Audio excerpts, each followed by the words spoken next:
Assalamualaikum warahmatullahi wabarakatuh. Selamat pagi semua murid. Hari ini kita akan belajar tentang ayat tunggal dan ayat majmuk dalam mata pelajaran Bahasa Melayu tahun 3. Sebelum itu, cikgu akan menerangkan apakah maksud ayat tunggal. Ayat tunggal ialah ayat yang mengandungi satu subjek dan satu predikat sahaja. Subjek bermaksud kata nama am ataupun kata nama khas ataupun kata ganti diri nama. Predikat pula bermaksud kata kerja, kata adjektif ataupun kata sendi nama. Mari kita lihat contoh yang terdapat dalam jadual di bawah. Ayat pertama ialah saya sakit. Satu subjek kata ganti diri nama dan satu predikat kata kerja iaitu sakit.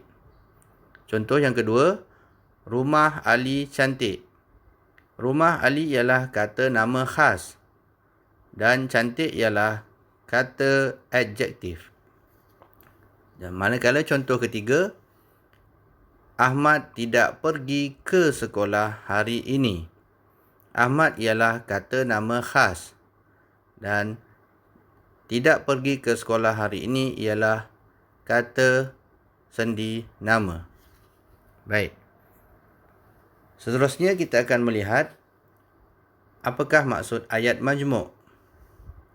Ayat majmuk ialah ayat yang mengandungi lebih daripada satu subjek atau predikat yang digabungkan dengan kata hubung.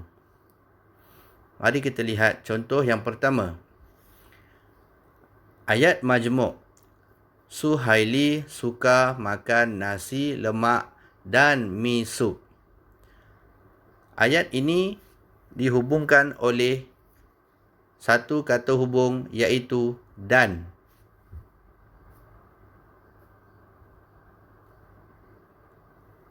Okey. Jadi ayat itu sebenarnya digabungkan dua ayat tunggal, iaitu Suhaili suka makan nasi lemak dan Suhaili suka makan mi sup. Apabila terdapat dua pengulangan perkataan yang sama, maka hanya satu perkataan yang diambil, iaitu Suhaili suka makan. Jadi, kita akan ambil satu sahaja. Jadilah ayat majmuk Suhaili suka makan nasi lemak dan mi sup. Ayat majmuknya. Baik, contoh yang kedua. Rumah yang besar itu rumah Fazli. Kata hubung yang terdapat dalam ayat tersebut ialah yang. Baik, ayat ini terdiri daripada dua ayat tunggal, iaitu rumah itu besar. Rumah itu rumah Fazli. Apabila digabungkan, kita akan membuang perkataan yang sama, yang berulang, iaitu rumah dan itu. Seterusnya, kita akan lihat ayat yang ketiga. Dia memberitahu bahawa kakaknya akan melanjutkan pelajaran ke luar negara. Baik, kata hubung yang digunakan ialah bahawa. Dalam ayat ini terdapat dua ayat tunggal, tetapi tidak mempunyai pengulangan perkataan. Hasilnya, ayat tersebut digabungkan terus. Dia memberitahu dan kakaknya akan melanjutkan pelajaran ke luar negara. Okey.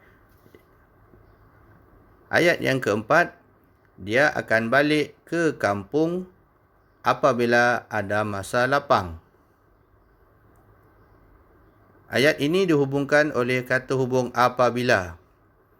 Dan dia juga mengalami proses pemansuhan perkataan yang berulang, iaitu dia akan balik ke kampung. Dia ada masa lapang. Jadi perkataan yang sama ialah dia. Maknanya boleh buang perkataan dia. Baik. Seterusnya kita akan lihat latihan yang pertama. Nyatakan sama ada ayat-ayat di bawah adalah ayat tunggal atau ayat majmuk. Murid-murid perlu menyalin nota ini dan juga latihan yang diberikan.